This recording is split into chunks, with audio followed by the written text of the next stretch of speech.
welcome back to the good screen, where we take a break from the bad screen and look at the good screen.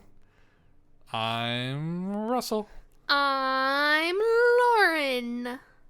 And today we are going to talk about two movies. Two, yes. Bofa movies. Oh. We're going to talk about Bofa movies, and we are going to get into that in a minute. Mm-hmm. Just a little bit of a warning. You've probably looked at the playtime, but this is probably going to be one of our longer episodes yet again. That isn't with friends on. That isn't with the guests on. Yes. And we'll tell you why in a minute. But first, Lauren. Russell. What have you been enjoying on the good screen? I have been enjoying not that much. I have been very busy at work this week. I started my first week at my new job, so I've been busy with that. I'm actually working 40 hours. Whoa. Crazy. Whoa, so, big girl. Yeah, so I don't have as much free time. This week, what did I even do in my free time this week? You didn't really do much at all. No, I really didn't. We watched the Nintendo Direct. That happened, yeah. That just happened. And I watched you play Ratchet and Clank. Right. Which I'm assuming you'll talk about. I'm going to do like a speed run through all the things this week. Yeah, I guess you did a lot more than me. I did. When I've been home, I've done like nothing. Nothing. I haven't even sewed much this week. Wow. Everything okay? Yeah, well, no. I've just been busy. Oh, okay. All right. Well, I guess I'll say what I've been doing. Shortly after the last episode, I broke down. I cried. He did. It was absolutely pathetic. I unplugged my Xbox and I went to GameStop, Ugh. and bought a PlayStation 5. Stop. Yeah. I remember, wow, we're derailing already. I remember, Chad and JT, they did a skit where, like, this was before, like, the stock thing happened with Really? GameStop. They went in, like, Chad was trying to, like, do business, Mm-hmm. and he was walking into random places, and he went into GameStop. He goes, "Hey, GameStop, how about Game Start? You're welcome." And he just walks out. Wow. It was so funny. Yeah. Anyway, so I went into the GameStop, and I was like, "I'll take a PlayStation 5. He was like, "Do you want to get any games? Do you want to get any accessories?" And I was like, "Listen, dude, I'm only here because this is where I can get it. Yeah. I'm going to go to the family owned? To To the locally owned. One of them is family owned. Yeah, to the locally owned game store, and I'm going to buy a fucking video game there." You told him that. No. That's what I thought, though. And so I got, I played Astro's Playroom again. Oh, yes, naturally. That game is so Platinum the cute. game on my normal account. I did watch you play the first, when we borrowed Will Party's PlayStation 5. Yes. I watched you play it that week, and it was a lot of fun to watch you play it. That game's amazing, and it makes me feel young. Yeah. And then I got Ratchet and Clank at the local game store. Mm-hmm. Used, I think. Which was fast.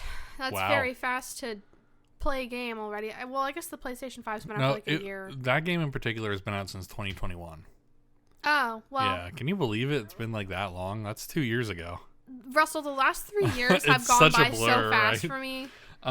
So I started playing Ratchet and Clank, and holy fuck, another one doesn't make me feel young, but like Another one. it's one of those, like, I keep thinking of the Ratatouille meme where like the old guy eats the soup and Yeah. he's like transported back into like His a child, childhood. and his mom's like making it on the stove. Yeah. It is just like the original ones on the PlayStation 2 and the PS3. The PS3 ones were also really good. Wow. Yeah, everyone who owns a PS5 should play that game, like maybe second. It is really pretty. Second after Astro's Playroom. After Astro's Playroom. Yeah. And I had Bug Snacks because I claimed it like 2 years ago, I guess, on PlayStation Plus. You didn't like that one very much. Didn't really like it that much. Probably going to try and get into it later. There's just I'm overwhelmed. I'm overwhelmed right now with PlayStation stuff. Like I guess so. I am Snoy incarnate right now. Oh God. Lots of stuff, and then of course the big game, Hogwarts, came out. Yes, Hogwarts came out. We both have opinions on it. I think it's great. I Understand that the developers of this game had nothing to do with J.K. Rowling. I understand everyone has their opinions. We both have brains, so let's just cut to the chase. We both have brains. Yeah. Also, the only thing I am upset about, which I know you're tired of hearing me talk about because you just are tired of hearing me talk about historical clothing in general. But the clothing, literally, even in the flashback that they showed to probably like 200 years before this game takes place, or whenever the hell that was that we just watched. But it's a wizard attire. Russell, it's timeless. Not the same. The outfits that they wear, like the school uniform, like the suit thing and the pants, that is like a 1950s silhouette. It's nowhere near to like 1820s or 30s where this game's supposed to be taking place. It's like 1890s. It's 1890s? Yeah. That's even worse. It's still not even fucking close. I don't care. I do, goddammit. I care. Well, maybe you should join the line with all the... I was the only one who was excited for the new Fashion Sense game in the Nintendo Direct. Yeah. Everyone else in the Disky Disc server was like, man, these first 5 minutes suck, blah, blah, blah. When are they going to get to the things that they're always going to show in only the last 5 minutes because it's the stuff anyone ever watches it for? And they showed the new... It's Style Savvy 5. It's made by the same people as Style Savvy. This is Style Savvy 5. Yeah. And Style Savvy was like my whole childhood. And no one else wanted to be excited with me about it, except for people on Twitter. That's because nobody else has taste. Fucking obviously. I guess. Thank you. I don't know, but yeah, we'll. Yeah. So anyway, Hogwarts is really good. I'm only played for 5 hours because it came out in the middle of the work week. Yeah, I've decided I want to play, which is apparently a predicament now. Yeah. So when I pre-ordered the game, I was like, Lauren, are you gonna play this game? Because we had the option. I was like, I can get it on the Xbox and play there, and then Lauren, first world problem, Yeah. Yeah, and now Lauren's like, well, I want to play 2 now, and I'm going to play tonight, actually. And you can't beat Ratchet & Clank tonight because I'm going to play this game. Okay, I didn't say that. So Russell's gaslighting me. He's putting words in my mouth. So I that's the whole thing. I want to play, please. But overall... And you said, no! Overall, PlayStation... No! PlayStation 5 overall is it's just crazy. It's a very good screen. Yeah, it looks very good on our screen, particularly as well, because we have a 4K TV. It's not even the screen, the controller. It feels like an experience which is different from the Xbox. When I got my Xbox, I plugged it in, I installed a game I played on the other Xbox, and that was it. And on this one, it's like a new experiences. That's the only thing I'm going to say. I still like the Xbox, and I'm still going to get games for the Xbox. Okay. But the PlayStation is on another level. And there's no way in hell that this antitrust thing is actually gonna flop because they operate on another level, and Xbox needs all the help they can get.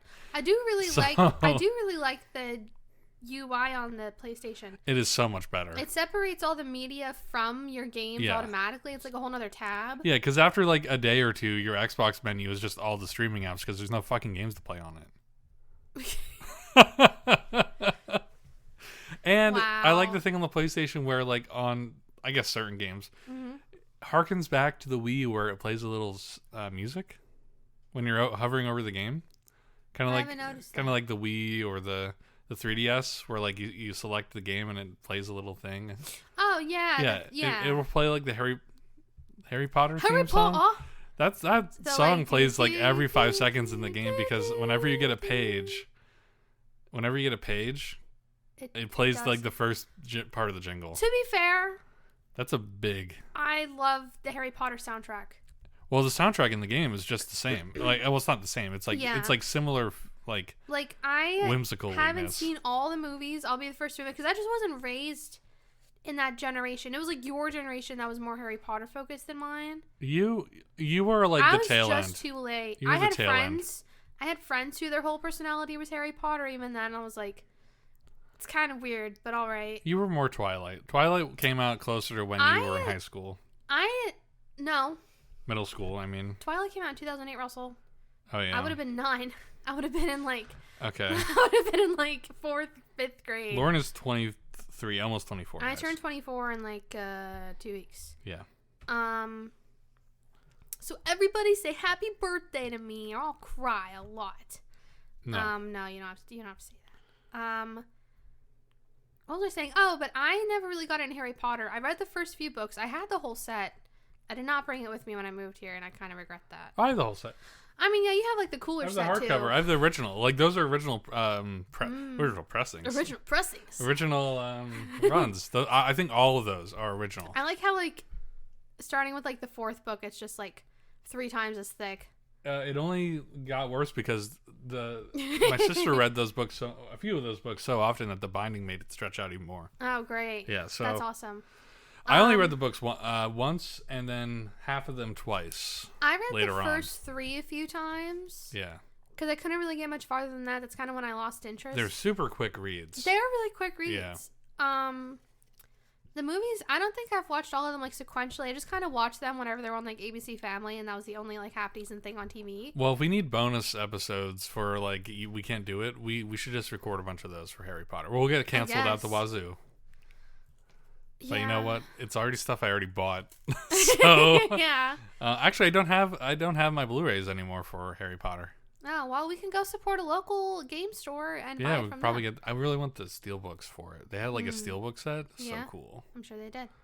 All right. Well, I think we've talked about enough of what we've been enjoying on the good screen. We have a lot to go over today, so let me just explain what's going on. So last week we kind of talked about this with Tiny. Mm-hmm. She was like, you guys should watch. We were telling her about Scott Pilgrim. This is Valentine's month, Manic Pixie Dream Girl month. Yes. And she was like, we told her about Scott Pilgrim, and we're like, and all the stuff about what a Manic Pixie Dream Girl is. We're not going to go over that again. No. You got, if you are a listener, you know. Yeah. And she was like, you guys should watch Juno. And I was like, you know what? That's a good idea because technically we did miss a week of the month because we had to we did the live one. Yeah. Which was great, and we really liked having JJ on. Got some feedback from that episode actually before we continue. Oh, is that what Will emailed us about? No, that isn't what Will emailed us about. Oh, did somebody not like it? No. I said that sounded like it was bad news. You did. Irene too commented on it and said she checked his band on Spotify or whatever. Nice. And she liked it, kinda. Nice. Kinda? She said she liked it. Okay. Not kinda. She said she liked it so far. Awesome. So far, that's what she Thanks, said. Irene. You're supporting our friend. It worked. Somebody listened to his band. I'll have to tell him. Yeah. I'll message him later. You got one more listener. Yeah, it was great. We actually got a lot of feedback on the last episode too. Let's talk about feedback for a little bit. we had someone Tiny else. Hats we had on. Tiny we on. had a prolific guest on. Yeah. Prolific. Infamous. Yeah, and it was nice. It was a good one, and everyone. And yes, I know I was a little quiet. I was so mad about that. Did someone else say that too? Irene too also mentioned that. Oh, she said, that "Hey, noticeable? you're a little quiet." And yeah. I was like, I don't know how I didn't pick that up because I was like looking at it the whole time. Anyway, so yeah, so we decided that we are going to watch Juno and Scott Pilgrim this week for a Michael Cera double feature. Yes, although and Michael Cera wasn't in Juno too much. He wasn't, and we'll go into that a little more soon. So, what was I going to say? I just want to say Juno isn't really a Manic Pixie Dream Girl movie at all. No, it's just because Michael Cera was in it. It's just because he was in it. But no, if anything, it's just a very powerful movie. It is a very powerful movie. But it definitely, I think it would fall under a Valentine's Day umbrella, for sure. It's about love. And it would have been an interesting one to have watched as our personal Valentine's Day movie. Yeah, should we talk about that for a minute? Sure. So, Lauren and I, when we started dating... we were long distance the first year. First two Valentine's Days, yeah. And we were like, well, let's watch like a movie, and that's it. That's really all I can do, like over Netflix and Gather or whatever it's called. and I was like, okay, let's watch Her. This looks interesting. Yeah, we watched Her. And what a fucking awful Valentine's Day movie, especially for a long distance couple of a guy just staring at his phone going, "You're so beautiful. I can't wait to talk to you later," and then having sex with it. Yeah. And then the end of that movie is just like so fucking so weird. sad and weird Yeah. and just miserable. And so it started a trend of us like purposely watching ill-fit love movies on Valentine's Day. Yeah. The next year we watched Marriage Story. No. Yes. Yes. It was the next year we watched Lars and the Real Girl. Yeah. Yeah, Marriage Story. I love that movie. It was a great movie, but it was not about. Can you imagine someone like right before COVID, because that was 2020. Yeah. Being like, hey, let's just stay home and watch Marriage Story. I think this will be cool. And then it's like a first date, and like it's a divorce movie, and it's like, oh, okay. But that was a really good movie. Yeah. I wish. Is it on like? I would buy that if it was on like a Criterion. I don't think it's Criterion. I do want to get the Wally Criterion. Oh yeah, it is. It's Criterion material. Definitely. For sure. Oh, for sure. And then the next year we watched Lars and the Real Girl, which started out as a terrible Valentine's Day movie. Yes. But we will say it turned into like actually a kind of heartwarming story by the end. It did. It was a very good movie. That's probably the favorite one that I've watched so far. Yeah, give it like 30 minutes and you'll be invested and you won't think the guy's a fucking weirdo or a loser. No, it'll actually be really depressing. And then last year we watched Destination Wedding with Keanu Reeves and Winona Ryder. Winona Ryder. Ryder. And that one was good. It was different than what I thought. It was different. It was definitely more indie. Yeah. Although they did go to like a really nice place. It was just no one else spoke except for Keanu and Winona. Mm-hmm.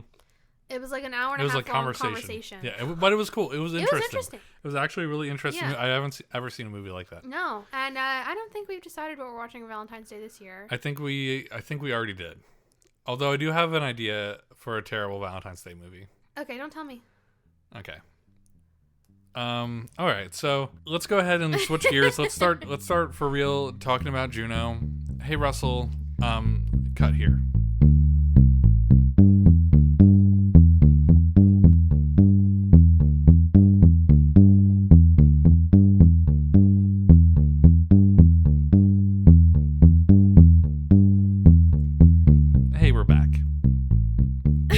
I don't think I've ever said that.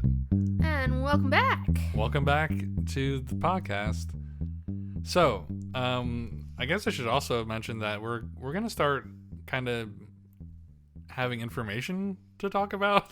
Yeah, we decided instead of doing like the Metacritic score stuff. Yeah. Which we did for a little while at first, and then we stopped. Yeah. And then we kind of brought it back. We're not gonna do it for now. It may come back someday if it's like related to the movie in some way. But we wanted to talk more about like the production and like the background of the movie. Yeah. Video Game Month made me realize I liked having a little story before we talked about the movie. I have so much story to tell you about Scott Pilgrim. Okay, that's like, great. Probably way too much. Can I tell you a little bit about Juno before we go in? Yes, please. All right. Juno was directed by Jason Reitman. Am I supposed to know who that is? You will in a minute. Okay. He also directed Thank You for Smoking. This isn't what you'll know. No. Up in the Air. No. Young Adult. You ever see Young Adult? No. Ghostbusters Afterlife. No. All right. Well, his dad was the director of the original Ghostbusters and still a no. Space Jam.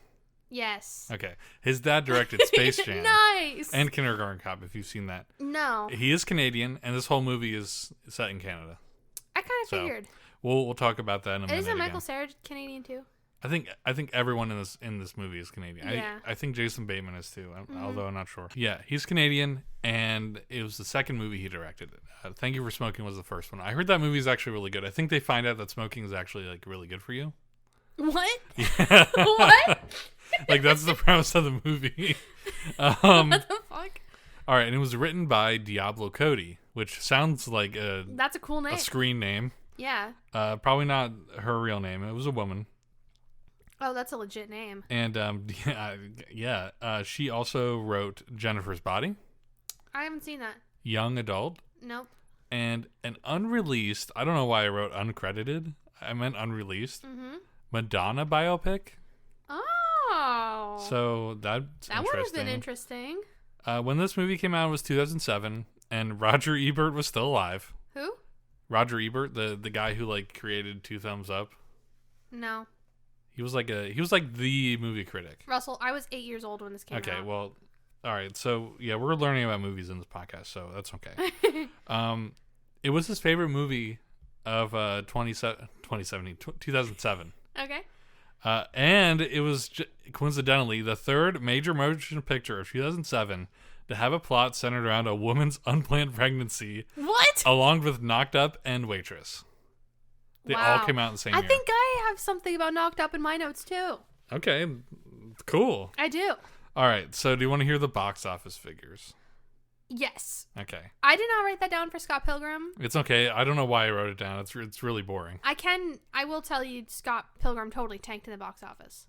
Yeah, I believe that. Yeah. All right, so debut weekend was $420,113. Wait, in America. What? Just 420,000? Not million? Yes. What was the budget? However, for this movie? it was just the weekend. That was just a weekend. Oh, well, what did it gross overall? Overall, it was the first Fox Searchlight film to surpass 100 million total box office sales. Whoa! So Fox Searchlight is like their independent thing, so that's a big deal. Yeah. Total was 143 million-ish in the U.S. and 87 million-ish in other territories. Okay. What was the budget? I don't know. Oh, I didn't write that down. I didn't write that down. I'm going to assume it was a success. Okay, I have some fun facts, but I'm going to save a couple of them for the end. I do want to say that this movie was not nominated for a Genie Award, which is like the Canadian version of the Oscars. Oh. It was ineligible for some reason. I think it was because the movie was a little controversial. Either that or it was too late in the year. I don't know. But maybe because it was controversial because it's about teen pregnancy and it was 2008. Yeah. So I'll go over a few things later on as we talk about the movie. But let's go ahead and talk about the movie. So you want to give a little summary of the movie, Lauren? Oh, yeah. I thought you were going to do all the facts first. No, two of the facts are kind of like little stories that I'll talk about at the end after we actually talk about the movie. Okay. Just a quick plot summary of the movie based on what I remember. It was just last night we watched it. We just watched it last night, like 24 hours ago. Exactly. Almost exactly, yes. Yeah, we were watching it with Tiny and Vox. We were talking about other stuff. Lots of other weird stuff. Yeah. You just had to be there. You just had to be there. Okay, so the movie, it opens up with Elliot Page. Well, don't talk about the whole movie. Give a summary. Okay, summary, sure. So summary of the movie. This takes place obviously way before Elliot Page became Elliot Page. At the time, they were Ellen Page. Yes. But we will be referring to the character as Elliot Page. Yes. But also forgive me if I mix up the pronouns because they were presenting as female in this movie. Yes. So yes, he was pregnant in this movie. Yeah. Okay. So complicated. Yes. So in the movie, Elliot Page's character is a 16-year-old girl in high school, and Michael Cera, I assume he was also 16. Yeah, they were in the same class. Yeah, they were in the same class, and I don't think it. What was the? I don't think it was Juno's first time having sex. No, probably not. But so Juno and Michael Cera's character had sex just once, and she got Juno. I'm referring to Juno with female pronouns here. Oh my god! Just we got are pregnant. If we are talking about Elliot Page in this part, we are talking about Juno in the movie. Yes. Who was a female. Yes. Okay. Who got pregnant. Okay. Okay. I'm sorry. My brain is like... It's not that hard. Okay. Lauren doesn't want to get canceled. We talked about Harry Potter, and now we're talking about this. Okay. So, fuck. Anyways, this is going to be the episode that gets us. No, it's not. Anyway, so Juno had sex with Michael Cera, who I forget... his name was like Beaker? Something like that. Something. Goofy name. Goofy name. I think it was... well, that was his last name. I think it was like Peter or something like that. Paul. Yeah, it was Paul. So Juno had sex with Paul just once on like an armchair. Yeah. And got pregnant from it. And the way she told him I thought was really funny, because she just like set up this whole weird living room setup in his front yard and was like, by the way, I'm pregnant, like right before they went to school that day. And so like a couple days after that, she went to an abortion clinic, but kind of had like anxiety overload waiting to go back for her abortion. So she changed her mind. And so her and her best friend looked in the newspaper to find an ad for someone to adopt her baby. And so they found an ad. And the family was legit. And it was Michael Bluth. And I'm blanking on the actress's name. Jennifer Garner. And Jason Bateman. Name. They'd make a deal for a closed adoption and everything. And Juno, that's exactly what Juno wanted. Mm-hmm. But then later on in the movie, things get weird because Juno gets progressively more pregnant. And kind of as you do. Yes, as one does. And will just randomly show up at Jason Bateman and Julia Garner's house because she's a 16-year-old girl, doesn't know any better. They have shared interests. Yes. Yeah. And so Juno and Jason Bateman's character have shared interests. But Jason Bateman kind of assumes the absolute worst about this. Because later on in the movie, like at the end of her pregnancy, we find out that Jason Bateman wants to divorce Jennifer Garner. I keep wanting to call her Julia for some reason. Maybe I should have done the summary for this one. Yes. And also whisk Juno away to like an apartment in New York City or something with her. Yeah. And she's like, no, what the fuck? I wanted this baby to be in a happy family and you're ruining this. What is wrong with you? And she storms out. It seemed like Jason Bateman and Jennifer Garner had a conversation about it. But then Juno comes back and she gives Jennifer Garner a note saying, like, if you're still in it for it, I'm still in. And so she still gives Julia Garner the baby. The end. Jennifer Garner. Wow, that was the worst summary ever because you skipped like most of the movie. I was trying to go fast. So, all right, if you want to, everyone who's watching this podcast, probably just go watch it. Has probably seen the movie. Yeah. I know Lila said it was one of her favorite movies. Yeah, I mean, it is a really good movie anyways. Yeah. I would recommend everyone just go watch it. Yeah. In the end, it's a very heartwarming tale.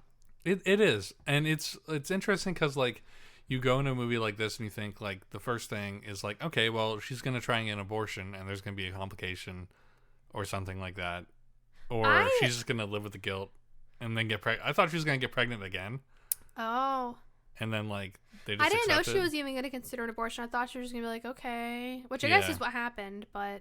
Yeah, but like it was a very complicated movie. I remember. Yes. I wrote down that it was an emotional roller coaster. Oh yeah. Because I thankfully have not had to live through this because I'm not a woman.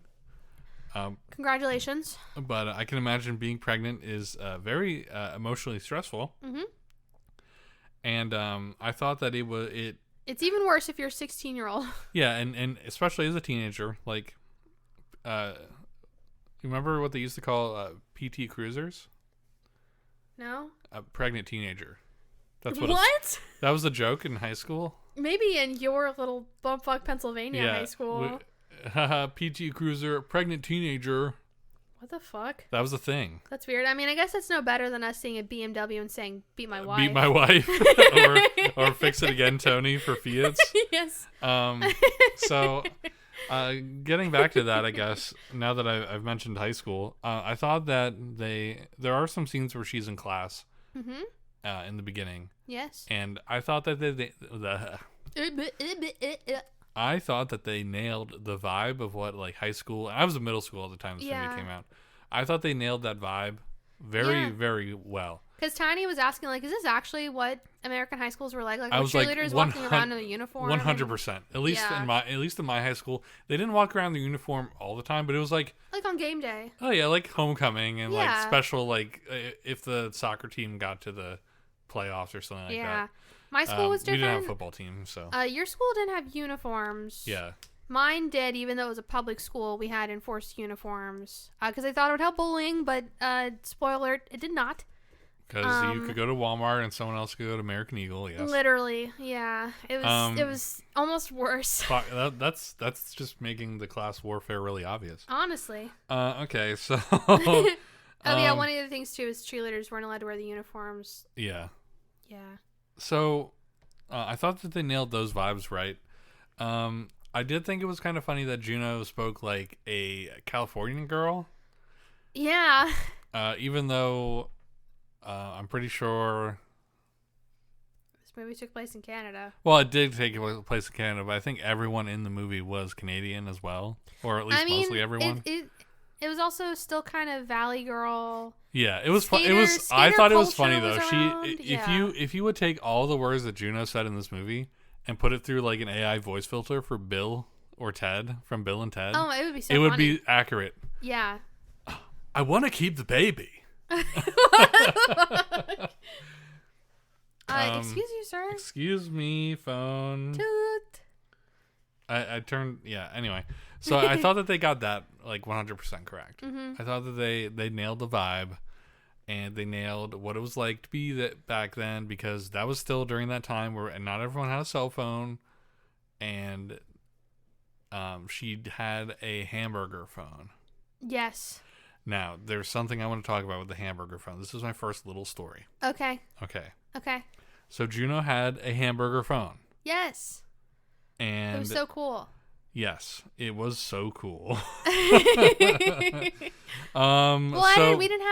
even have a landline in my house or anything. Yeah. By the time I got old enough to really ever use something like that. When this was an independent film, and it first went out to like the film festival or whatever, Toronto Film Festival, because that's the Canadian one. Okay. And in order to promote the film, Fox Searchlight sent out hamburger phones to critics so they'd review it. Oh. Yeah. And the phones were like really like, after people saw the movie, like not the critics, but like people regular folks saw the movie, like regular folks. Yes. They hold on, I lost my thought. They wanted to go buy hamburger phones. I'm assuming that's where you're going with that. Yeah. So companies that weren't associated with Fox started selling hamburger phones again. and sales for hamburger phones on eBay went up 759%. I mean, I guess compared to zero. I checked. Yeah. I checked recently, and they're still available. Like, you can get a hamburger phone on eBay, but they're like are they like hundreds of dollars? No, they're like $15. Did you get one? No. What? Why would I get a hamburger phone? Your grandma needs a landline. No. Let's get her a hamburger phone. She explicitly talked about how it doesn't work sometimes in the movie. I do not want my grandma to have a hamburger phone. So and it was like a little like collector's item for like people who like the movie too. Yeah. So that was a thing. Mm-hmm. So that's my first little story about Juno. Okay. Sure. So yeah, and we mentioned it before, but I know you said there wasn't as much Michael Cera as you thought there would be. As much as I would have liked. He was on the cover. Yeah. He was in the movie for maybe like 20 minutes. Like, I'm not even kidding. Like, he 20 minutes or so. He wasn't in it that much. Yeah, like, I mean, he was a very important character. Yeah. But yeah, you hardly saw him. Usually when he was in the movie, though, something was advancing. It was a very it was a plot point. It was like something was going on. Yes. So, and it was normally just stupid teenager drama. And he was not in any scenes with Jason Bateman, probably because it would ruin the dramatic effect, and people would be like, "Oh my God, it's Michael Bluth and George Michael." George Michael. It makes me want to watch Arrested Development again. Yeah, I think this was his first, Michael Cera's first big movie after Arrested Development. He was probably in some independent stuff before this, but this is the first time I remember seeing him. I mean, Arrested Development is really what got his name on the map. Right, but that was 2003. Yeah. So, pretty long time before this. So, I don't know. He definitely did something in between this, but this was like his first like breakout like movie, and Elliot Page. Yeah. Yeah. You hear that? Is that your tummy? That was my tum-tum. Oh my gosh. I think that picked up. Yeah. So yeah. There are some. We'll go into the meat and potatoes of the movie. So basically, this movie, when you boil it down to what it's really about. When you boil the meat and potatoes down. When you boil the meat and potatoes down, it is about both Juno and what's his name again? Paul. Juno and Paul. Yeah. And Jason Bateman. And Jennifer Garner, whose names I totally forgot from the movie. It was like Vanessa and I don't remember his name. Chris. Creep. Creep. Yeah. So if you boil it down, it's just about those two different couples. Yeah. The teenage who didn't want to have the baby and was giving it up. Yeah. And the adults who did want the baby. However, through the movie, there are parallels between those two relationships. Like Michael Cera didn't really kind of let Juno do her own thing. Yeah, him and Juno's parents were so progressive about this whole thing. They were. Yeah, because when she first told him, he was like, okay, so what do you want to do about it? And she was like, I think I'm going to get an abortion. He was like, oh, okay.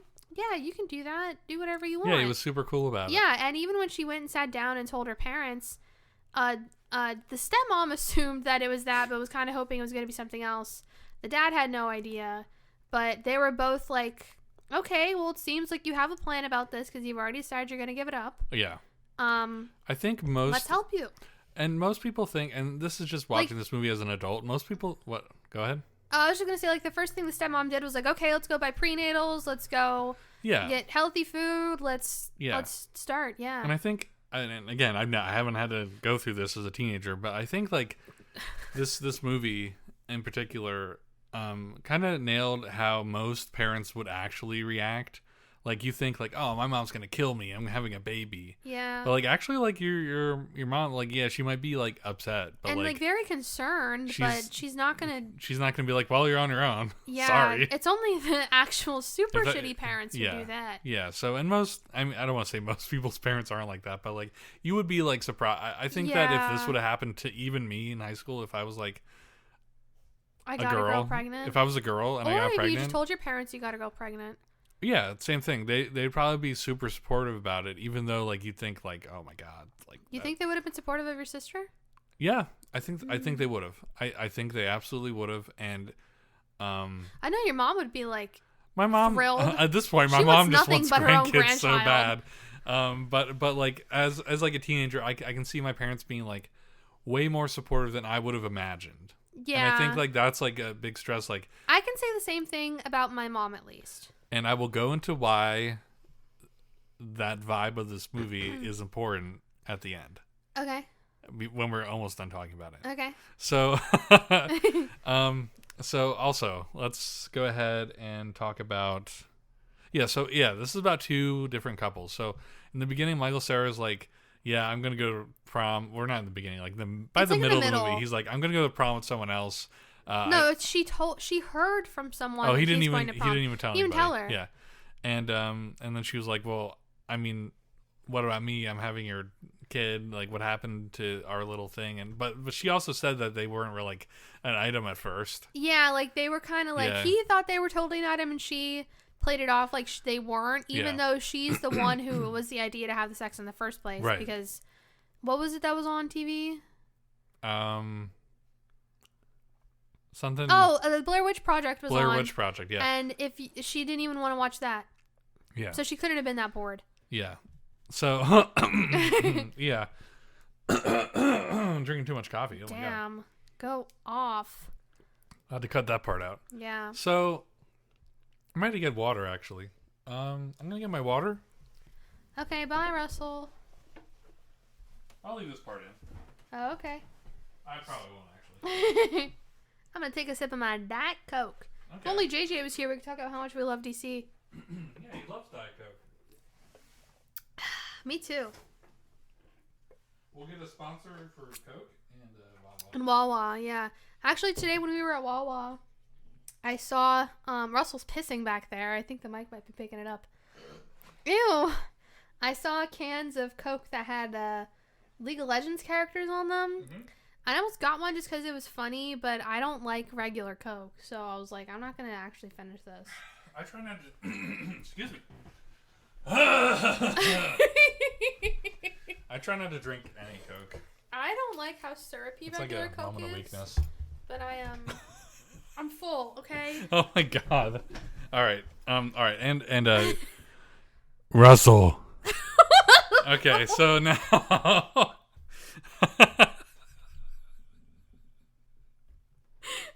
So now, shit, what was I going to say? Oh my God, I totally lost. We were talking about the middle part where she wanted to go to prom with him, But he had already asked someone else, and she was upset because she wanted to do normal teenager things, but she couldn't because she was fucking pregnant. Right. Yeah. And then the parallel is Jason Bateman and Jennifer Garner. They are actually not really agreeing with each other and not really doing anything together. Yeah. And they're the ones who want this baby. Yeah, like they the whole want time, the baby. she's the one doing all the shopping. Yeah. She's the one painting the nursery and getting things ready. And he is just like recording commercials at home. Yeah, he's kind of like, just do whatever you want, I guess. So him and Michael Cera were kind of like also doing the same thing. I thought that was interesting. I don't know if anyone like actually picked up on that. Yeah. But I thought it was interesting at the end where she realized all this, and maybe like through both of them realized that she need to be like she need to be more upfront and honest with Michael Cera. Mm-hmm. And then of course they smooched. Mm-hmm. And then she had the baby, but he wasn't even there for it. However, she told him he didn't have to go. Well, no, it wasn't that. Yeah. It's because he had an important race that day, and she didn't want it to be on his mind, so she didn't tell him. Right. But when he finished the race and also got first in the race, he saw that she wasn't in the crowd and figured out he ran all the way to the hospital. Yeah. I don't think that's actually what he did. Yeah. Also, they were both musicians, so like they both had because she was in like a little band with Michael Cera. Yeah. So I thought that was really interesting, and showed how like even an older or new relationship, babies don't change anything. No, babies are kind of awful sometimes. Yeah. They don't fix relationships. They just make them more complicated. Yeah, they make it pretty complicated. But if you can get through it, I think you're fine. Unless later on you cheat or something, so. Yeah. Like after having the kids, which is just like. I mean, that that does happen. Yeah, Russell, it does happen. Why? Yeah, that made it sound like I did that. No, that's what caused my parents' divorce. And mine too. Wow, we learned a lot today. Yeah. So, but overall, I thought this had a very good message about, first of all, keeping a baby, which is very surprising. That also, and just how progressively this was all handled for being 2007. But realistically. Yes. Yeah, I thought it wasn't like Hollywood fluff. No. It wasn't. I mean, it was a funny movie. It had some funny parts, but only because it was super funny. Only because the humor was like so deadpan and like just like that, and also because she's a stupid teenager doing stupid teenager things and not understanding like marriage dynamics. Yeah, I hadn't seen this movie since like a year after it came out. I'd never seen it, and I totally forgot the whole movie. Honestly, I'll be honest with you. I forgot a few big parts of the movie where like, and when we were watching with Tiny, she said like this was like funny, go her. But then, like go Juno kind of moment. Yeah. But then, like, when you're older, you realize, like, oh, okay, this couple is actually, like, trying to have a baby, and this is really important to them. And she's just not being a funny little... But at the same time, like, I mean... on one hand, she is being, like, a funny little snot. On the other, it's like, you're making jokes about how awful it is to be pregnant to a woman that can't have get children. Pregnant. Yeah. So it's a complicated movie. I think... Honestly, I think every teenager should see this movie. Yes, I agree. Like, this should be like a high school, like, maybe not health class movie. No, not sex ed, but maybe like they make you watch it in like English class. Sure. Well, because then you could talk about themes and parallels and stuff like that, and also give them a message about teenage pregnancy. Yeah, and it's very serious. Mm-hmm. How many girls were pregnant when you were in high school? Not that many, surprisingly. Yeah, we had like one. I think when I started high school, so when I moved into the high school in 10th grade, because our school was like split up pretty weird, so high schoolers didn't go in until 10th grade, even though 9th grade was still considered freshmen, but, you know, they didn't have enough room in the school. Just like my anime. Yes, Russell, I spent 3 years in high school just like an anime. And, I think when I was in 10th grade, there was a girl in senior year that was pregnant, but she graduated, obviously. No one in my graduating class got pregnant, I think, which is really surprising for how big the class was. But that you're aware of. They could have got abortions. Actually, that's a lie. I think my friend Fallon was pregnant when we graduated and had the baby not too, like, whatever 9 months later from that is. Like a shotgun graduation? It was either like she either got pregnant like right before we fuck, graduated, so she was like not showing or anything because she Yeah. had the baby very quickly after we graduated. Right. Oh.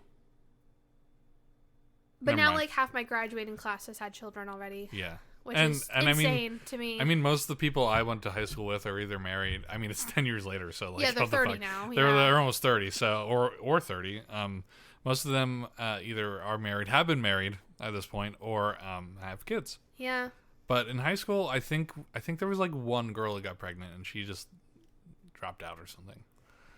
But I think she kept the kid and went on to be a great mother. Good for her. I haven't this movie reminded me a lot. Again, this movie reminded me a lot of like what it was like to be a teenager back then. Yeah. When things weren't quite as connected Mm-hmm. as they are now. Yeah. Yeah. Very cool. Yeah.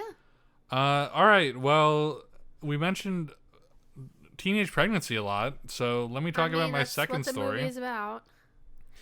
All right. So Is the second story about how you got pregnant as a teenager? yes. Oh shit. So here's the second story about Juno. Okay. Oh, excuse me. Oh god. That was bad. So after this movie came out in 2008, Obama? Yes, the Obama year. And this actually it kind of has something to do with Obama. What? Yeah. So, but Holy not shit. Obama. The opposite of Obama. Mitt Romney? Think election prior. I was like 5. I don't fucking George Bush. Okay. The Bill one Clinton. before after the George Bush, the first Obama. Anyway, Who was I'll talk after about George the Bush? fucking story. All right. I don't know. This movie was spawned it? something that they called the Juno effect, No, did And it? I'm just gonna read- pregnancy packs. or inspiration. What was that other show that came out on like ABC Family? It was like the life of the American teenager or whatever. Yeah. And she was pregnant. Yeah. All right. Let me just read this. I'll Okay, just read yes. this. I got this from Wikipedia. The Juno effect. In 2008, after 17 students under 16 years of age at a Gloucester, I'm saying that wrong, Gloucester, Massachusetts high school became pregnant, Time magazine called it the Juno effect. Time stated that some adults dismissed the statistic as an outlier, while others accused films such as Juno, Knocked Up, and Waitress for glamorizing teenage pregnancy. Actually, I don't think Waitress was a teenager. Still young people pregnancy. Christelle Miller, very cool name, an adolescent psychology professor at University of Minnesota, Duluth, stated that the Juno effect is how the media glamorizes pregnancy and how pregnancy is also redemptive of any past problems, which isn't true. What does that mean? Oh, like it It means redeems like you? it means that the baby fixes the relationship That's the exact opposite. or of fixes the your movie. family relationship. Yeah. Anyway, moving on. Sure. After Senator John McCain, Oh, him. named Alaska Governor Sarah Palin Oh, God. as his running mate on the Republican presidential ticket, it was revealed in September 2008 that Governor Palin's daughter Bristol, age 17, was pregnant with a child of another teenager. Uh-huh. News reports and editorials termed Bristol Palin's pregnancy as the latest episode in the debate over teen pregnancy of which Juno was a part, while conservative commentators made comparisons between Bristol Palin's pregnancy and the film. Noted New Republic literary editor Leon Weiseller. Why does everyone have a complicated name? Jesus Christ. The Republicans wanted a new conversation, and they got one. Juno in Juno, because she was from Alaska. And they make that joke in the movie. Jason Bateman makes that joke in the movie. Oh, Juno. Like Alaska? Oh And my she goes, god. No.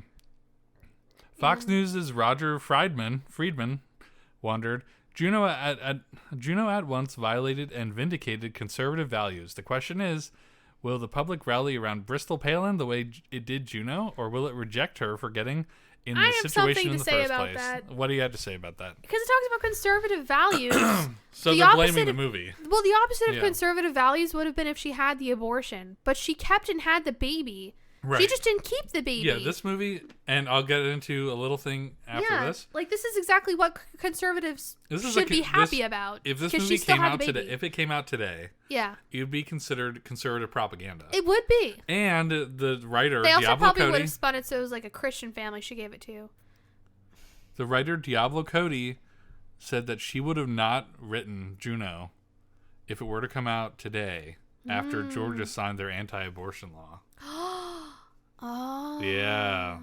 Not that Georgia had anything to do with Canada, but I think that was a big deal. It started a lot of other states. It started a lot of stuff. When they signed in the heartbeat bill, a lot of other states did it too. Yeah. However, that's why a lot of films aren't being produced in Georgia anymore, because a lot of like film houses don't agree with what happened, so they're not filming in Georgia anymore. You don't see the Georgia peach at the end of the credits anymore. No, you don't. Now it's all like Canada. Yeah. And this movie was shot in Canada, but in 2007 or 2006 probably. Anyway, either way, this movie was very controversial at the time when it came out, because it even back then it seemed like it was like, as we saw with the Juno effect, very like controversial. Like it was like, hey, you should just get knocked up. I feel like if it'll anything, make everything it better just in your life. Highlighted it. Although I do remember growing up hearing a lot about like a teenage pregnancy pandemic. Oh. And I'm like, why don't you just give them condoms or something? Well, they didn't teach that back then at all. No, they didn't. So, so that Which is why it happened, honestly. That was the craziest thing that Juno spawned. And it other was than a baby? Other than a baby, was all this stuff. Yeah. And I think that's all I have to say about Juno. Overall, would you recommend everyone watch this? We already kind of touched upon this. Oh, yeah. Totally. I would watch too. it with your kids. I would too. Yeah, watch it with your kids, but explain to them. Yes. That you probably don't want this to happen. No, but if it did, you'd be tell supportive. them that you'd be supportive. Yes. Yeah. And then when it does actually happen, still stay supportive. Yeah. Don't just hand your son or daughter a book and say, "This is how babies are made." No. Mom. That's what your mom did? Yeah. Did she hand you the Bible? No, it was like it was a Christian book about puberty and stuff. Wow. When I asked my parents, I had already learned in sex ed, but I was mostly curious about like gestation. Oh. Well. And so they answered it completely wrong, and I was like, no, you guys aren't answering my question, so I just went and Googled it. Yeah, there you go. Yeah. Anyway. Yeah, kids these days, they can just go on ChatGPT and be like, yeah, tell me all about how the pee-pee and the... And the poo-poo? No. All right. Well, we're getting a little long in the tooth about this part. I'm going to actually... should we keep the recording going? Yeah, why not? Yeah, let's just keep going. Let's make sure that we lose everything if your laptop shuts down. Yeah. All right. It's charged. What do you mean? Yeah, it's charged. All right. So, all right, let's go ahead and transition over to our next part. Yes. We are now going to be talking about Scott Pilgrim. So let's transition over, and we'll see you in a minute, everybody. Bye.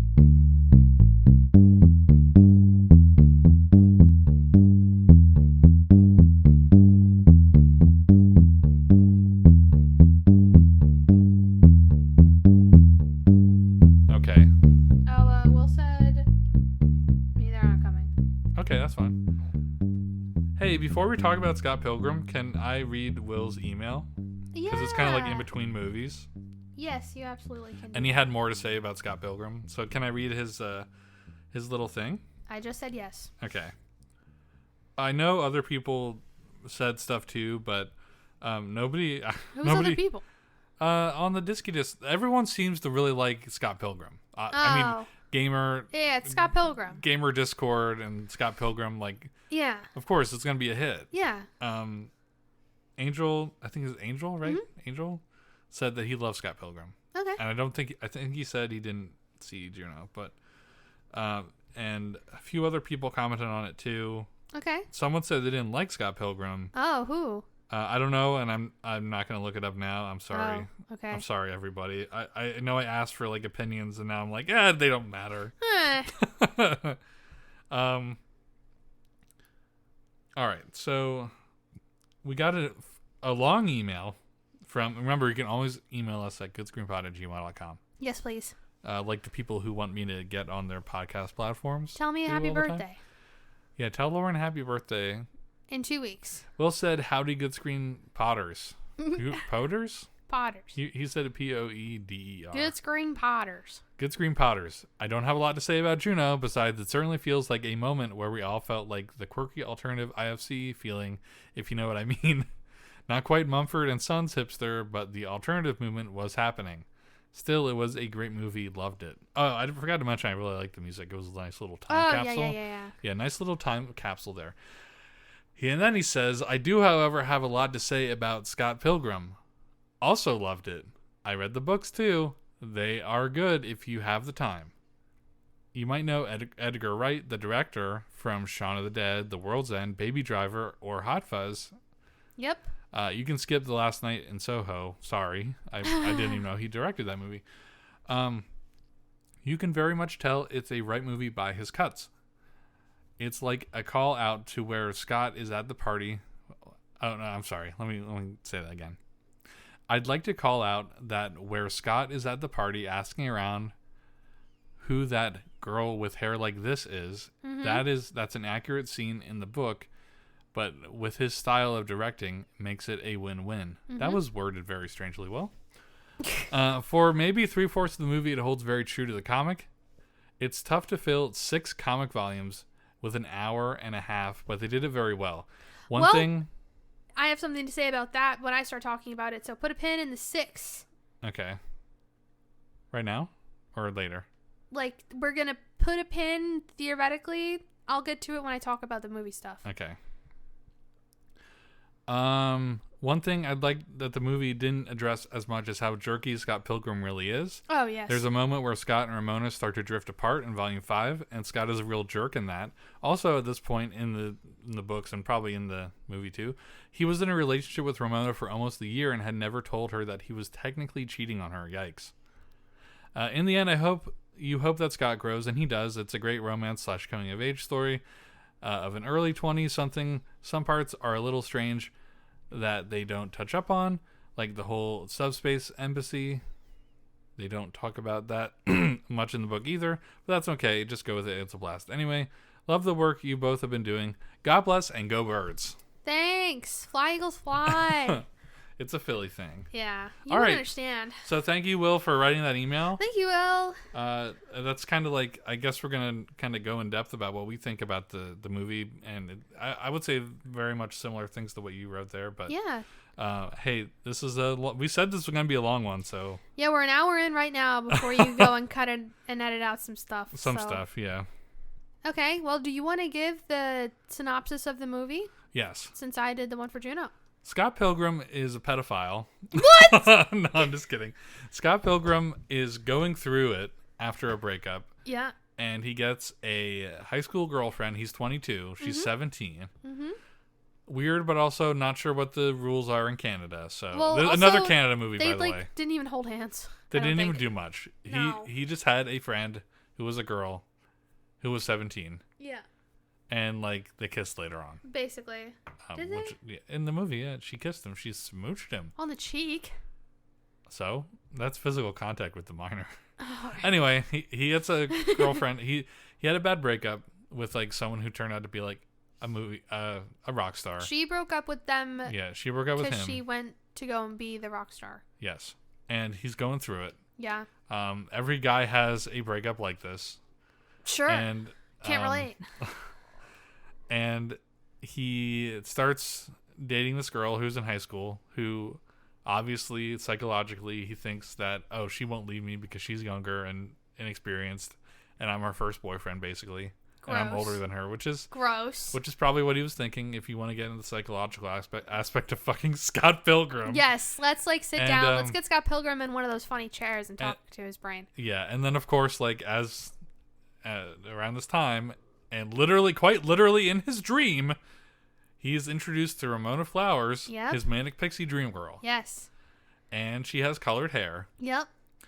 And she dyes it blue. Yep. And then smash green. that like button if you ever had blue hair. Like. Lauren had blue hair when I did have blue hair. I kind of miss it sometimes. But she was growing it out. Yeah. It was not when she dyed her hair blue, or else no. She probably wouldn't be here right now. Let's be real. It was already halfway grown out. No, I'm sorry. Hold on. I just said something really mean. It doesn't really matter if you have blue hair. No. It just like there's just like It's a stigma. Yeah. Yeah. Anyway, so Scott Pilgrim is suddenly infatuated with this girl, Rona Flowers. Mm-hmm. He like begs and pleads her, "Mommy, please go on a date with me." Yeah. And Yes. and she's like, "All right, let's go have some fun."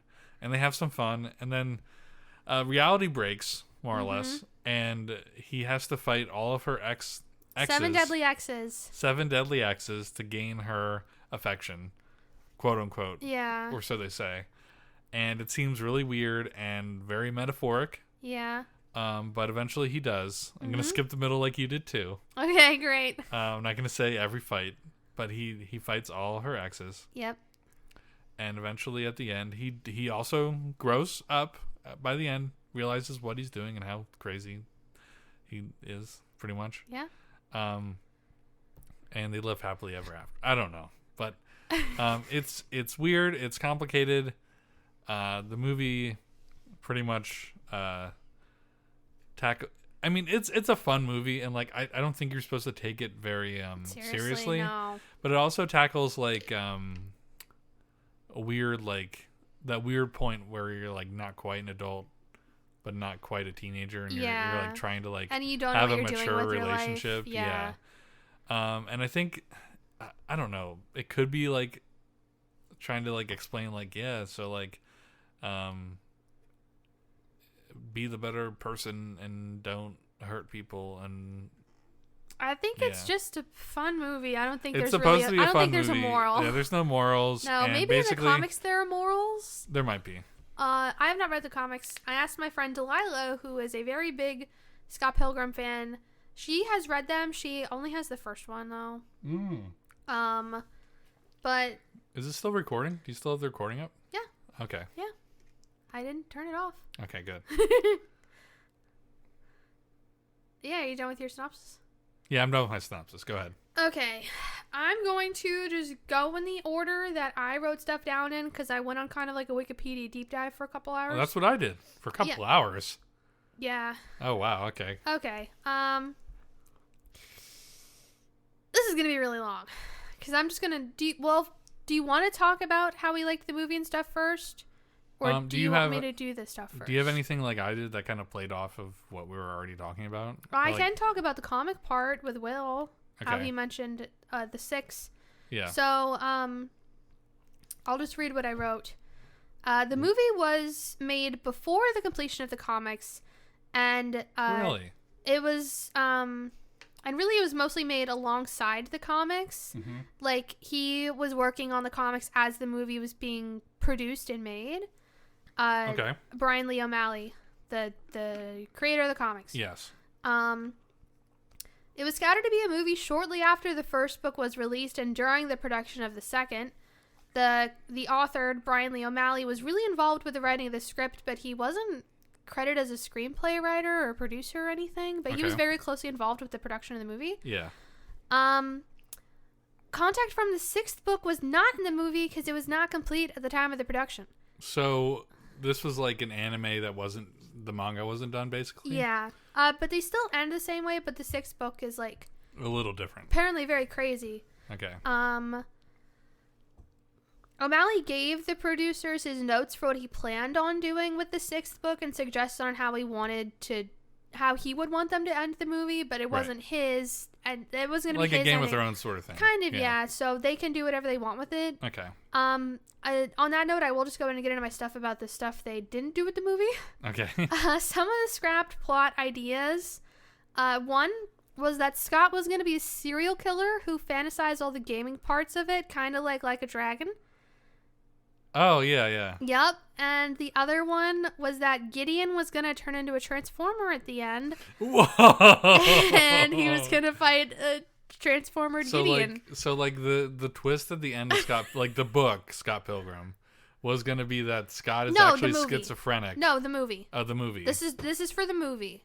The twist was going to be that Scott was schizophrenic and he was murdering her ex-boyfriends. Yes. And they weren't like attacking him. He was attacking them. He was hunting them down and killing them. Now that'd be...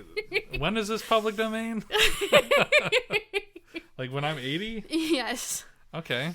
And the other one was like Gideon was gonna like out into a transformer. That would have been great. It was right after the Transformers movies were like really popular. Yeah.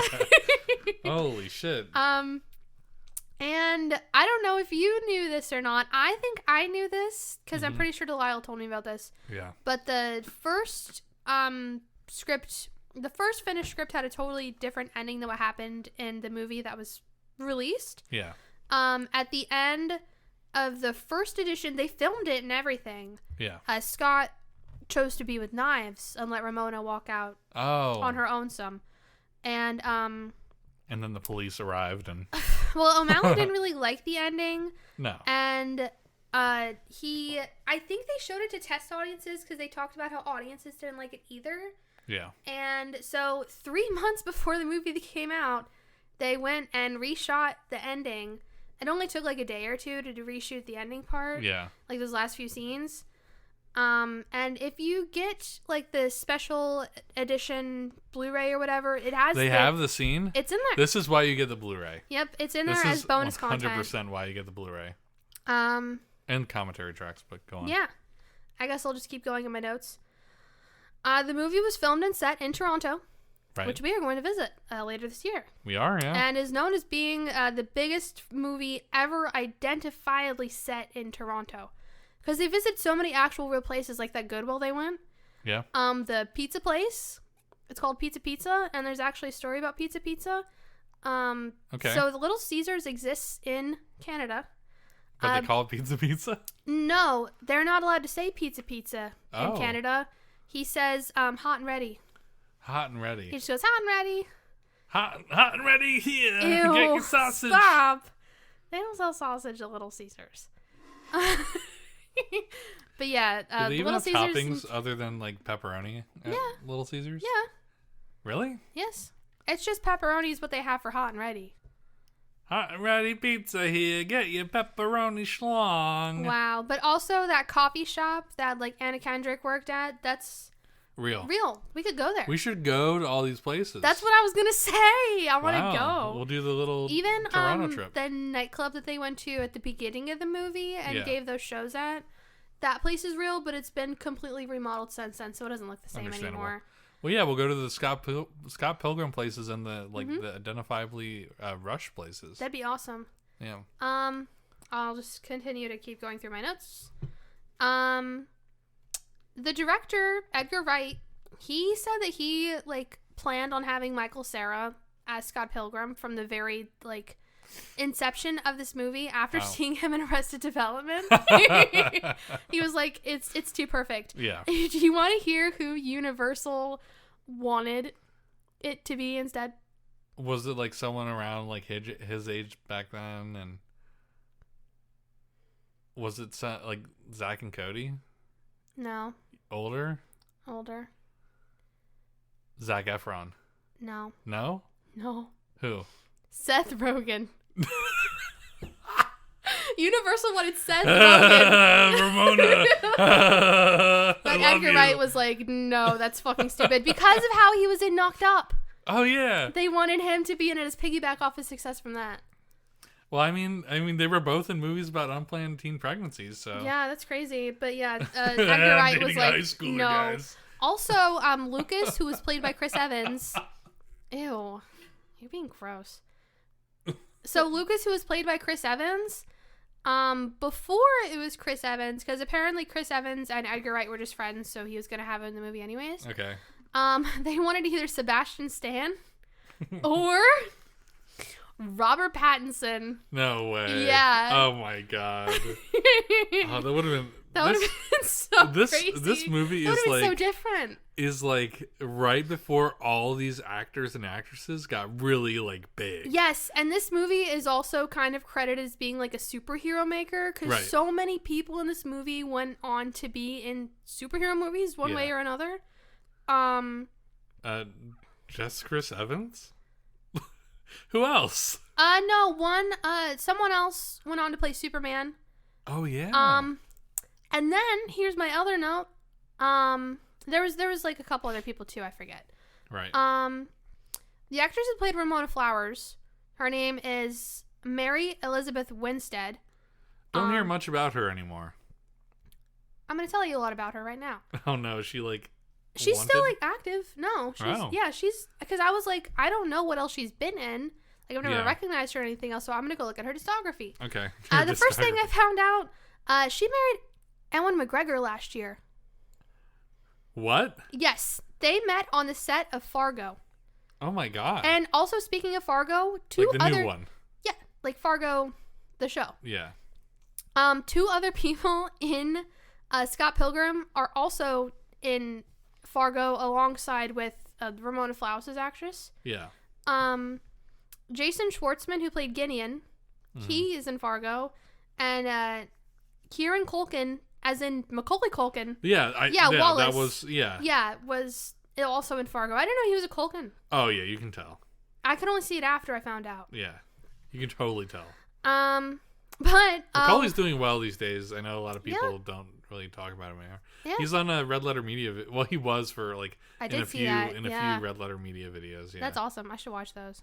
It's really good. Yeah, his best of the worst are some of my favorite. And he married Brenda Song. Yeah. He had a little tabloid fiasco like 10 years ago, and people still think about, like, if you look at him up, like, you just see that picture of him, like, he doesn't look great, but like, no, he's doing better now. He's better now. Like, yeah, I mean, he probably was fine then too. He just looked different. Yeah, he was growing up. Anyway, go on. So anyway, one of that actress's first roles was in the Disney Channel original movie Sky High. Really?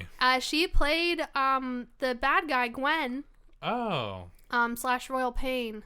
Royal Pain. Yeah, was her villain name. Okay. And she's been in a lot of other stuff, going kind of in order of her. I guess it's not discography because you made fun of me for that. Was it cinematography? I don't No, really know. it's not cinematography. Just call it the IMDb. Okay. She was in Final Destination 3. 3 or free? 3. Okay. Live Free or Die Hard. Abraham Lincoln Vampire Hunter. Everyone dies hard. Anyway, Wait, she played Mary Todd Lincoln in Abraham Lincoln Vampire Hunter, which makes me want to see that even more. Okay. I still want to see that. I remember when that came out. She was in A Good Day to Die Hard. Every day is a good day to die hard. 10 Cloverfield Lane. Okay. Birds of Prey. Right. And Love, Death, and Robots. So she's been in a lot of things still. And this is the Ramona Flowers actress. Yes. Okay. And her next role that she's slotted for is going to be in the Disney Plus series Ahsoka.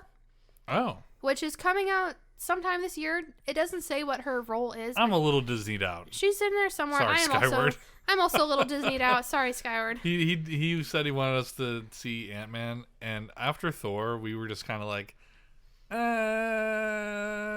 may go see it for Skyward though. We might on Tuesday. Yeah. But 80 for Brady is like really like up our alley. Yeah. And well, it's not like it's not going to leave the movies. 80 for Brady's going to leave the movies. No, I know. I was talking about Ant-Man. Yeah. We'll go see Ant-Man. All right. We'll see 80 for Brady next week though. Yeah. What else was there? Oh my god, Tuesday, Lauren, is Valentine's Day. Are we gonna see 80 for Brady for Valentine's Day? We definitely could. It's cheap night at the movie theater. It is. And 80 for Brady sounds like a wonderful Valentine's Day movie. This is gonna be the best Valentine's Day movie. Like a parasocial relationship with the best quarterback of all time. Yeah. What a better Valentine's Day movie. There's no better Valentine's Day movie than that. All right. Well, that was easy. I still have more stuff to say. Okay. Sorry. You're fine. So another interesting tidbit. Apparently Michael Cera already knew how to play the bass before this, but or whatever the hell his guitar was. Not very good at it. But everyone was genuinely taught how to play their respective instruments. And I kind of noticed that as I was watching I forget what the character's name was, but the girl who played the drums. Yeah. Like, I noticed she was actually playing the drums because shit is hard to, like, fake. Mm-hmm. But yeah. And also, all of the music that Sex Bomb On performed was written by Beck. I believe that. Yeah. Michael Cera reminds me of Beck. Yeah. Like, he kind of looks like Beck. I see it, too. Did you ever hear, he had this really weird album where he was just like horny. Yeah, who isn't? And I think the song is called Sex Laws. Sex Laws? Yeah. And like it's like the happiest song ever, but like this man just like he just wants to fuck. Yeah. All right, I'll have to listen to that later. The last thing I wrote down, but there still is one more thing I want to talk about that I didn't write down. Okay. No sequel or continuation for the story is planned, but there is supposedly a Scott Pilgrim anime coming to Netflix sometime soon. It's been in the talks since 2020. Like, that's when I found the first pops-ups of it. Right. Because I remember I saw this. I don't remember this when it came out, obviously. But there was supposed to be some sort of Scott Pilgrim animated series, and there was even some clips released, and I watched them on YouTube of the series that was going to come out. Okay. But it never was, and it didn't end up being produced. Yeah, there were some animated things, like I don't know if it was like a commercial or what, but yeah, it was like a promo reel type thing. But it never came to fruition. But apparently, so stuff started popping up about it again in 2022 about it actively being in the works. Yeah. To be a thing. So that might happen. And then also the other thing I had to say was, I didn't write this down, but the fight between Ramona and Roxy. Yeah. That whole thing was like shot for shot, frame for frame, a direct recreation of a fight from some video game. I don't remember the video game. I can look it up really quick. I may still have it pulled up. Ramona and Roxy fight inspiration.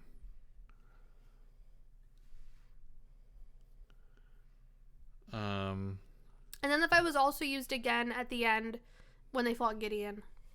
The same like kind of fight? Mm-hmm. The same fight. I can find it. Well, I'm not finding it. That's okay. We'll talk about it later. Yeah. All right. Well, I guess now that we got all that out of the way, hello? What? It's still going. It's still going? Okay. Yeah. Are you picking up? Because you were like a little away from the mic. Now I am because I'm closer to the mic. Okay. All right. Anyway, go on. Yeah, it's fine. Let's actually talk about the movie. Sure. Hold on. Let me see if I can. Oh, also Brie Larson was in this movie. She was. Yeah. I couldn't remember her name. You know what? She was Captain Marvel. That's 2. Yep. Yeah. There we go. 2. Okay. Wow. Well, 3 if you count Chris Evans too. Oh yeah, Chris Evans. Yeah. Well, and who was Chris the Evans. second one? Someone was Superman. That's not Marvel. Same fucking difference. Yeah, it's the same thing. Okay, yeah, wait, I just found the little blurb about it. Wright also has an incredible eye for casting, filling his film with people who could and often would be superheroes. To give you an idea of how appropriately superheroic this lot are, the lineup includes the once or future Superman, Captain America, Captain Marvel, Lego Robin, Royal Pain, okay, Human Torch, Punisher, and the Atom. Okay, that's pretty good. Yeah. All right, so we've talked so much about this movie already.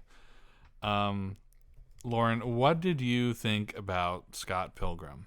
Oh, what amazing. We've seen this movie before. Fantastic. Beautiful. I love it. I love her. It's amazing. Did you pick up anything new? I have a few things written down. I noticed... I'll take a turn, I guess. I noticed the Legend of Zelda sounds. Right. Which they got permission from Nintendo about. Hold on. I just saw that part in this. To get permission to use the music, Edgar Wright sent a clip of the film and wrote a letter to Nintendo of America that described the music as, quote, like nursery rhymes to a generation. Because they wanted it to be like I think referential. I think this movie, I wrote something down about that too. When I first saw this movie in like high school, I was not a fan. Mm-hmm. No? No, my friends, I thought it was just very like obnoxiously like, hey, we're a video game movie. And like when it started and like the beginning sound was like the beginning part of one of the Zelda games. Mm-hmm. And I was like, oh boy, they're using Zelda. And I thought it was like, I guess it was just ahead of my time with like being tired of reference like culture. Wow, yeah, you really were. And I was really, I didn't know how to have fun back then. I just, everything needed to be highbrow, and I hated that part of my life for that. But wow. I didn't realize that the sounds in the beginning and that they continue onward, Mm-hmm. aren't like just a soundtrack. It's his friend playing the fucking game on his Game Boy. Yeah. Yeah. Yeah. I didn't notice that. Yeah. Until this time. I noticed that this time too. But yeah, however, it sounded like he was playing later on Mario All-Stars. Well, yeah. Which didn't come out on the Game Boy Advance or the DS. So what the fuck was he playing it on? Like a hack DS? I don't know, but I was gonna say Sex Bob-omb was also influenced by Mario because the Bob-ombs. Bob-omb, yeah. I found the bit about the video game. Okay, you're gonna have to be a little more specific. Oh, I'm sorry. The fight between Ramona and Roxy. What video game is it? Resembles the character selection screen of Street Fighter. It does? Yep. Apparently. Okay, cool. Can I talk about my stuff now? Yeah. All right. So, I did mention that, like, looking through, like, watching this movie again for, like, the second time. Let me talk. I am, but Okay. I have to go back to that because I found the part where it actually says the frame-for-frame recreation part. Okay, go ahead then. Okay. Scott versus Roxy was frame-for-frame recreation of the introduction to Ninja Gaiden. That is not Street Fighter.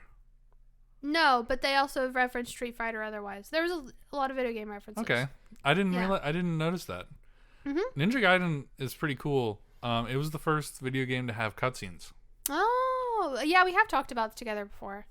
Did we? Or wait, no, I thought we were talking about Ease. Ease was the first video game or major video game, console video game to have like full voice acting. Okay, that's what I'm thinking of. Not full voice acting scenes. Yeah.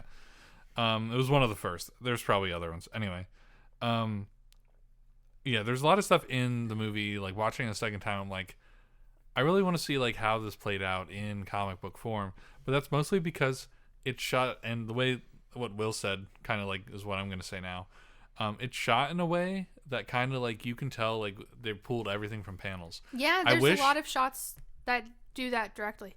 I wish that Marvel movies, even though they're not directly based off of comic books, would do that. I wish that they would be a little more like they're already pretty tongue in cheek. I wish they'd be a little more like quick and like do stuff with the text. Yeah, that was probably one of my favorite parts of the movie. Feel like a comic book. Mm-hmm. And like you don't get that in the freaking comic book movies, but you get that in this one. Yeah. And it works so well with Edgar Wright because he's Edgar Wright. Mm-hmm. And this is probably the most like over the top his editing has ever been in any movie. Yeah. I've seen most of his other movies, and yeah, it's just kind of nice. Like I remember seeing something in the Wikipedia about how he took it as like a really fun challenge. Yeah. And that a lot of the scenes, the one I'm thinking of specifically was, I think it was during like their first concert, where it's like a shot of the three of them. Scott, the girl, and the singing guy, or something like that. But they're like surrounded by black, so it gives you the feel of like how they're separated into boxes and stuff like that. And I just love all of like the onomatopoeias that show up and things like that. Sound effects and stuff. Yeah, you know what I mean. Yeah. Yeah, just say sound effects. The onomatopoeia is so much funner. All right, we're not in middle school anymore, Lauren. Come on. Ah. I would like to point out that seeing this movie twice, again, we usually don't have a movie that we're watching a second time, except if it's Shrek. Yeah. Which, in that case, I watched it 20 times. I'd like to say, like, even though Knives is a high schooler, I think he had better chemistry with her than Ramona in the movie. Yeah. There was nothing that, like there was nothing there. Well, I will say he was only dating Knives because he kind of just wanted to do something. Right, but he actually like had conversations with her. Yes, but he was actually enthralled by Ramona. Right. He was again. Not, he also could not legally do anything with Knives. Correct.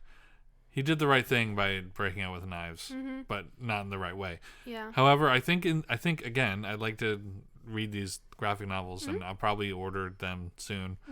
I would imagine that the relationship is a little more fleshed out in the comic books with Ramona. Oh, there everything really is so much more fleshed out. Yeah. Yeah. I would like to read the comics because that's why I asked my friend Delilah, who is a Scott Pilgrim super fan. Right.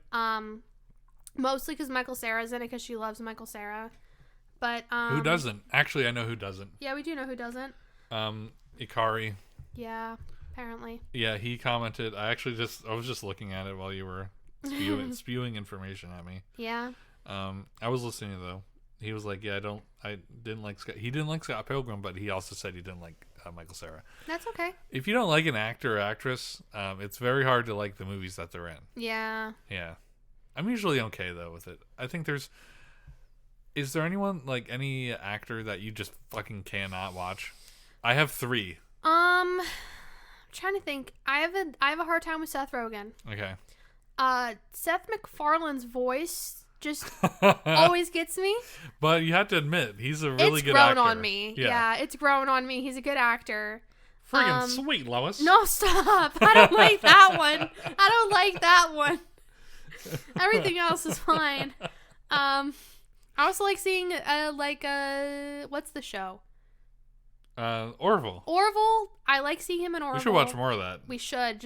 I like seeing him just as a regular human being and not a fucking dog or Peter Griffin. You just like seeing Seth MacFarlane, like. And I don't mind the sound of his voice. I just don't love all of his characters, if that makes sense. Also in Into the Eighth Third, when I listened to it for the first time, I was like, oh my god, he sounds like Seth MacFarlane. He does not sound like Seth MacFarlane. Yes, he does sound like Seth MacFarlane. He does not sound like... If they ever listen to this, and they hear this, the one of you know who you are. I don't remember your names because I've only listened to like 2 episodes. Steven? I think his name's You sound Steven? like Seth. You sound like you could be Seth MacFarlane's cousin. Wow. Okay. Can I tell you my 3 actors that I absolutely cannot, for the life of me, stand? Is one of them gonna be Anya Taylor? No. I like her. Okay. They happen to be in the same TV show together. Oh, it's God. Blake Anderson, Adam Devine, and Anders Holm. They were the Workaholic guys. I want to punch them in the face every fucking time I see any of them. And I don't know why. Like, I have not watched a single episode of Workaholics, but every time I see them in another TV show, I think these fucks need to get their heads run over. Like, wow. I really do not like... I don't know. You really all don't three like them. All 3 of them, I do not know what it is. I don't know if it's, like, a past life, Let me like look up their a picture of ancestors them. wronged my family. But, like, they all look like jackasses. They all look like people that I would not, like, ever associate myself with. And Hold on, I let just me- want to, especially Adam Devine. Especially Adam Devine, I want to strangle him. We would not be able to watch Pitch Perfect then, because he's in that movie. Well, then I want to strangle him, and I'd probably call him really bad things. Wow. Yeah, they're Anders all... Holm, he was on another podcast that I was on. He's okay. But Which him one is and he? he's the redhead. With the not long the long hair. hair. Not the long Blake hair. Anderson, I want to punch him in the face. I want to pull his hair out. Kind of looks like Adam. Sure. But yeah, Adam especially Devine, Adam Devine. I understand that. Like, whenever I was watching... He's such a fuckhead looking type dude. When I was watching, like, any, like, sitcom and he guest starred on it, I was like, fuck, I'm gonna hate this episode. I also And hated did. his character in Pitch Perfect. He was just like the biggest asshole I think man it's ever. it's typecasting. Anyway, let's talk about He's him. been typecasted into being hated. If any of them were in this movie, I would have not wanted to watch it. I'm trying to think of other actors that I really hate. I have a lot of actors I really love. There's another one. He's bald and he has like a really big gap in his teeth. Another like comedian. He would show up on sitcoms. He was a guest star in a lot of maybe he was in Workaholics. Well, bald with gap in teeth isn't a very good description for me to go off of. Honestly, you could probably get him. Bald with gap teeth comedian. Gap teeth comedian. Holy shit! Oh, this dude, him? Yes, fuck that guy. Paul Scheer. Yeah, I can't stand him either. James Corden. I don't like James Corden. Yeah, but like he's not in anything that anyone with an actual brain would watch. So. No, but just seeing his face really upsets me. All right, go back to the recording. Are we still recording? I'm just paranoid because we can't see it because you have all your notes on your... It is recording. I have Audacity pulled up. It is fine. Get your iPad next time. No. I don't even have my phone on me. All right, let's talk about Scott Pilgrim again. What were we talking about? I was done telling my story. Okay. I don't remember. We were talking about... What if I told you I have a little story? I would love to hear your little story, Russell. All right, let me just breeze through my other stuff. Anyway, I was talking about how he has better chemistry with knives. Oh, I don't agree. And I don't think it's good chemistry with either of them, honestly. Yeah. And I liked what they did with the text in the movie, and we already kind of talked about that too. Yes. We talked about he was an asshole. So, I was like, when I was looking into this movie, I didn't do research myself. Mm-hmm. I was like, did Brian Lee O'Malley like have any say in it? And he did. He kind of like co-wrote it or whatever. Yeah. And like supervised it. Yeah. He when in 2013 or like after Scott Pilgrim came out, he made a comment saying that he wished that Scott Pilgrim was less white. It was more diverse. More diverse. Because he himself, he's like half Canadian, half... Oh, I don't want to get this wrong. Let me find it. I think he's like Korean. I think you might be right. Brian Lee O'Malley. Yeah, white and Korean. Yeah. I'm looking at an article right now.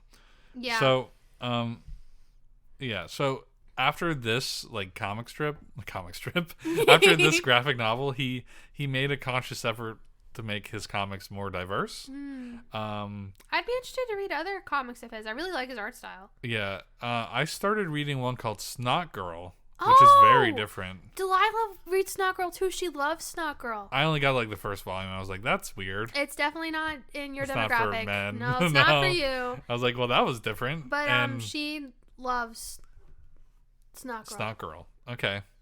But yeah, I want to take a little bit of a deep dive. Maybe his other stuff, well, not other stuff. Maybe Scott Pilgrim will show up again in a screenless shout out in the future. Oh, when we read it, yeah. Yeah, if we ever read it. Mm-hmm. I think I'm done talking about it.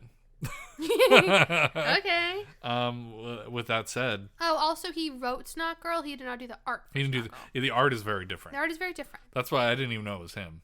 Like, yep. I saw a girl with like green hair. Yeah, which I don't know if that's coincidentally why Delilah read it, or if she was just drawn to it, if she just felt this energy. I don't know. Because I remember we were at a comic book store in Savannah together, the same one I always went to and got you the coolest shit at. Yeah. And myself some pretty cool stuff too.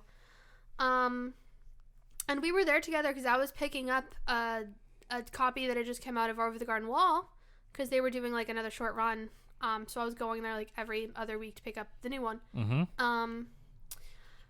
And she just randomly picked up the first one. She got like the first two comics before any omnibuses came out. Right. And she fell in love with it. Wow. I don't know if she's kept up with it or not, but it was probably limited. I'm sure it's not still around. No, I mean like as in like just reading it in general. Oh, reading all of it. You can get the omnibus and stuff.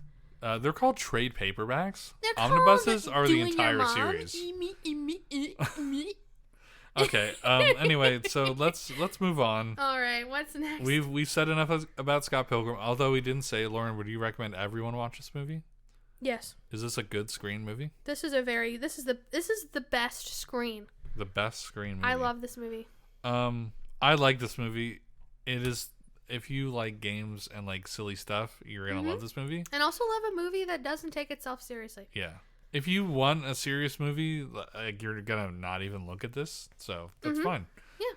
All right, Lauren, let's switch gears once again to our screenless shoutouts. Screenless shoutouts. I'll start with you. Okay. My screenless shoutout. You need a reminder? What? Do you need a reminder? Of what I did off the screen this week? Yeah, like what your shoutout is gonna be. I'm doing it. All right, go ahead and say no. Wait, no. You said this is gonna be my shout out. Okay, yeah, I remember now. So was it on Sunday? It was on last Sunday. Russell and I went and had a little coffee date at a local coffee shop. Sure. And we were sitting near this kind of more open area that had like a couch, like a seating area. We were at a table, then there was like a couch next to it. A couch, basically. And there was this couple that had a baby, and the baby kept like a walking baby, so it was maybe like 2. The walking baby. The walking baby. And it kept like peering around the side of the couch and looking at Russell and I, and oh my god. And at first we were like just waving to her and stuff, and she was waving back. She was super cute baby. And then I started. You can't see it. You can't see it. This is an audio medium. She started thrusting her head forward really quickly and opening her eyes really quickly. Like like it a was Boom jump finding scare, the baby. Yeah, like that was jump scaring the baby. And we the baby liked it. The baby loved it. Yes. But like I was just imagining like the Vine Boom booming. sound effect or something like. Boom. Yeah. So that was amazing. That was pretty funny. That was a very like funny moment of the week. Yeah.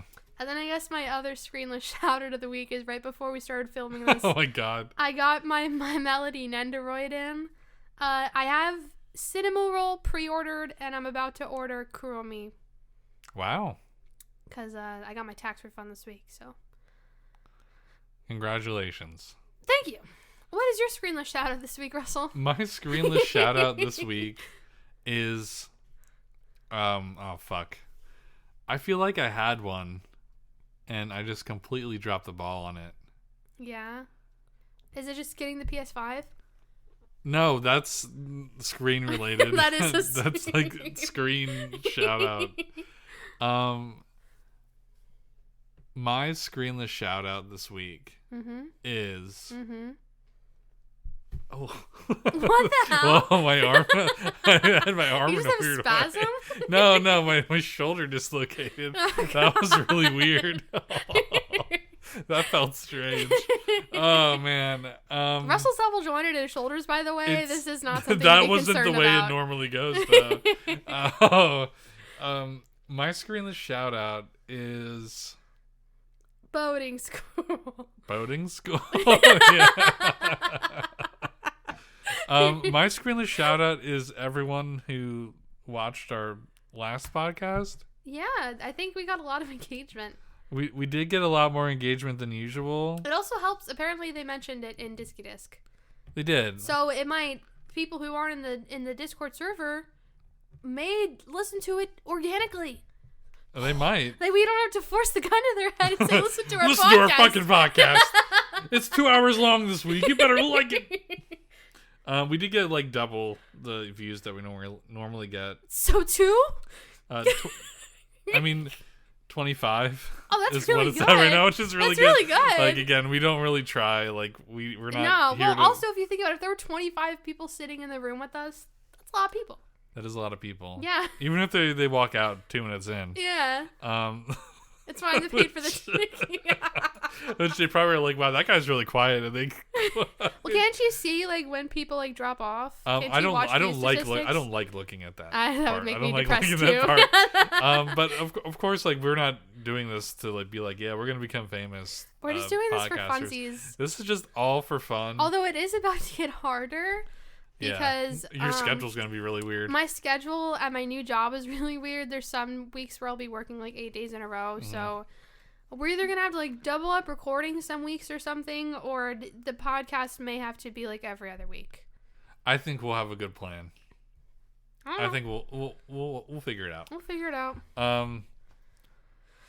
I just need to know what days are off, basically. Like, you'll have my rotation. It's the same. Yeah, we won't be able to watch movies together anymore. No, that too. We're gonna be because I'm gonna be working second shift, so like 2 to 10. Yeah. And Russell will still be working like a 9 to 5. It'll be a rare occurrence that we get to see a movie together. So like movie theater movies will be like a very rare. We're also probably not gonna be able to go on Tuesdays that often. Yeah, if a Tuesday ever is your day off, it is sometimes. It'll be a guaranteed, like, we're going to a movie and we're recording afterwards or whatever. Yes. All right, well, yeah, my screenless shout out is everyone who is giving our podcast a shot and commenting and liking and smashing the buttons. Okay. Feeling very good about podcast right now. Yeah? Yeah, just because it's fun. Yeah, we're having fun. Yeah, we're just having We've fun. gotten a lot more comfortable. We should maybe set up a rule like Disky Disc where you don't watch the first few, because I remember the feeling first like 20 very awkward. No, I think I just think I like where it is right now. Yeah, me too. And we hope you like it too. Yeah, if you don't, send us feedback. If you don't, stop watching. If you don't, suck it up. Cry about it. Stop listening to our podcast if you don't like it. No, but for real, you can send us feedback at goodscreenpod@gmail.com. Yeah. Or just recommendations. Or Twitter. Or Twitter. If you're allowed to tweet. Yeah. They took back the API thing. Yeah. It's just limited now. What else am I going to say? So, yeah, this is Manic Pixie Dream Girl month. Mm-hmm. Next week, we're going to watch Eternal Sunshine of the Spotless Mind. We watched like the first 5 minutes of it. We did? Yes, at some point. Because I remember the part when it opens and they're like on the bus together. I don't remember that at all. Yeah, we watched it for 5 minutes and then we were like, no, let's watch something else. Okay. So yeah, we're gonna do that next week. So if you know anything about that, is it called Eternal Sunshine of the Spotless Mind? Yep. Okay. I was getting it mixed up with like Little Miss Sunshine. I was like, am I saying the wrong thing? But if you know anything about that movie, another blue hair girl movie. Blue hair girl movie, and also actually extremely depressing. Yeah, really manic. Oof. If you know anything about that movie or have any insights, you can send us an email. Yeah, we just tell mentioned us your the email. experience the first time you watched this movie, what you thought of it. Yeah. Be like our friend Will Party. Yeah. All right. Well, I think we've talked enough and my voice hurts. Oh, okay. We should stop. Yeah, we should probably stop. Thank you, everyone, for listening, and we'll see you next time. Yeah, bye. Bye.